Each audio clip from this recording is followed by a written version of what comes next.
jërë ngeen jëf wuure wa dem na këng waxi mag dem dañ tàlli bàgg war na mbaam ci gàttal loi bi ñu roofoon ay coppite yóbbuloon ko député yi ñu woote ko président de la république promulgué na ko maanaam jëmmal na ko jëmmi ki ko jëmmal di Macky Sall moom la Soleil national xëy jëmmal ci xët bu njëkk wax ñu ne dugg nañu léegi ci ñetteelu régime juridique ci réew mi mu soxal mbirum gestion catastrophe naturelle ak sanitaire Walf Quotidien nañu état de siège ba jeex na état d'urgence ba jeex na Macky Sall daloon na beneen régime bu yees ci réew mi Le Quotidien moom it xëy ko bindee noone régime bu yees bu Macky Sall réew mi daanu na léegi ci régime gestion catastrophe naturelle ak crise sanitaire la mu njëkk a jur nag ne ay conséquences moo di assemblée nationale moom doxee na fi ñàkk mën-mënu saytu doxalinu gouvernement bi lii quotidien moom li mu ci gis moo di Macky Sall moo créé ab droit bu nuppi imposé ko nit ñi Vox Populi dolli ñu ci ne loi 2021-18 bi jëm ci wàllu gestion catastrophe naturelle ak crise sanitaire président de la république Macky Sall promulgué na ko couvre-feu gi ñu teggaloon waa Ndakaaru ak waa Kees def nañu ko léegi weer woo xam ne bu doyul mënees na ko renouveler waat docteur Sylla Thiam di spécialiste ci wàllu santé publique di ñu wax ci biir l'observateur ne couvre-feu gi ci boppam lañu war a dakkal bu ko defee ñu yokk prise en charge gi ci kër yi fexeet ba askan wi jàppaat confiance source waa nañu mbas mi ngi ñuy wan lu dara jarul bëccëg gu weex xàtt la ñu dundaat démb ci réew mi 10 décès 47 cas garaaw ak 168 cas corona US lii la corona bàjjo bi liggéey ci réew mi la Sénégal nañu guddi ñu toll bu ñu jëlee déndub Afrique de l'Ouest réewum Sénégal mooy ñaari réew bi nga xam ne fa la coronavirus bi ëppee lu mu faat ci ay doomu aadama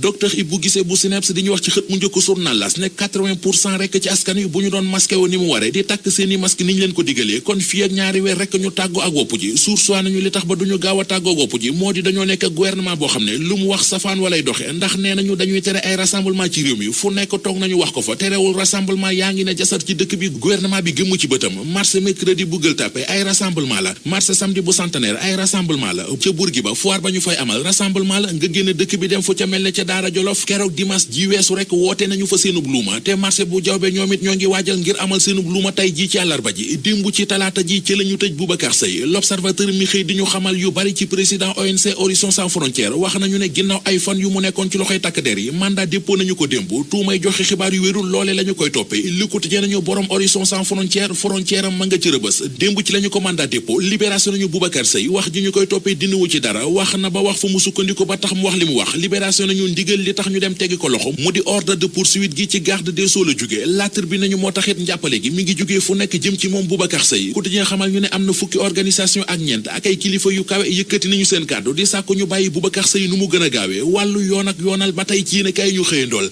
yëral xët mu njëkku Les Échos coowal 94 milliards yi fi lëmbe woon réew mi journal bi ne nañu Ousmane Sonko mi demoon porte ji plainte Mamadou Mamour Diallo Tahirou Sarr ak Maysa Ndiaye moom Ousmane Sonko doyen des six débouté na ko libération mel ne ku naan ñu pour muy leer plainte bu Ousmane Sonko ba classé nañu ko sans suite Banjul ga ca Gambie l'observateur nee nañu fa la yëf yi di jaxe ubbil yéene kaay bi couvre-feu gi am ci Ndakaaru ak boîte de nuit yi ñuy tëj l'observateur nee nañu tax na ñi nga xam ne dañoo bëgg a xàppi namu paati seen yaram di laaj feet da leen di jaral ñu jóge Sénégal dem Gambie weekend fa ngir mën a xàppi nu mu leen neexee